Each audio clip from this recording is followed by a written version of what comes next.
প্রিয় শিক্ষার্থী বন্ধুরা, আসসালামু আলাইকুম। আশা করি আল্লাহর রহমতে আপনারা সকলে ভালো আছেন। তো ঢাকা বোর্ডের প্রশ্নপত্রের সমাধান নিয়ে আজকের এই ভিডিও, অবশ্যই আপনারা ভিডিওটি শেষ পর্যন্ত দেখবেন। তো দেখতে পাচ্ছেন এখানে ঢাকা বোর্ডের যে প্রশ্নপত্র রয়েছে, এই প্রশ্নপত্রের সমাধানগুলো আজকের এই ভিডিওটিতে তুলে ধরব। তো ভিডিও শুরুর প্রথমে আপনি যদি অল এডুকেশন আপডেট এই চ্যানেলটিকে সাবস্ক্রাইব করে রাখবেন, পরবর্তী আর কি প্রশ্নপত্রের এমসিকিউ সমাধান পেতে। আর অবশ্যই এই ভিডিওটিতে লাইক করে দেবেন।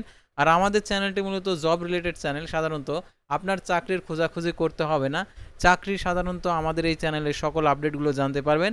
এবং আপনি যেহেতু পরীক্ষা দিচ্ছেন, এসএসসি পাস করবেন, বিভিন্ন ডিফেন্সের অর্থাৎ পুলিশ, বিজিপি, সেনাবাহিনী, এমওডিসি, বিমান বাহিনী, তারও বিভিন্ন ধরনের অধিদপ্তর, পরিবার পরিকল্পনা অধিদপ্তর, স্বাস্থ্য সহকারী, তো এরকম যত নিয়োগ বিজ্ঞপ্তি আসবে আমাদের all job news Bangladesh Facebook page এবং ইউটিউব চ্যানেলে দেখতে পারবেন। তো আর কথা না বাড়িয়ে আপনাদেরকে ঢাকা বোর্ডের প্রশ্নপত্রের সমাধানটা দেখিয়ে দিচ্ছি। ক সেট, তো আপনারা মিলে নেবেন।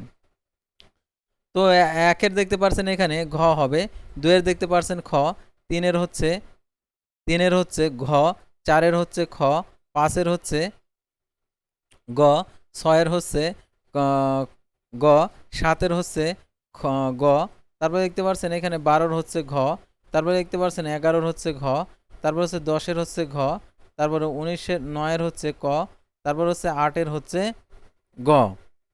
তো তারপর আমরা পরবর্তী পাতায় চলে যাব। তো পরবর্তী পাতায় যে অ্যান্সারগুলো রয়েছে, তো 13-র হচ্ছে ক, 14-র হচ্ছে খ, 15-র হচ্ছে ক, তারপরে 16-র হচ্ছে ক, 17-র হচ্ছে ঘ, 18-র খ, 19-এর হচ্ছে গ, 20-এর হচ্ছে দেখতে পারছেন গ, তারপরে দেখতে পারছেন এখানে 25-এর হচ্ছে ঘ, তারপরে 24-এর ক, 23-এর খ, তো তারপরে দেখতে পারছেন এখানে 22-এর হচ্ছে ক, তারপরে দেখতে পারছেন এখানে 21-এর হচ্ছে ক।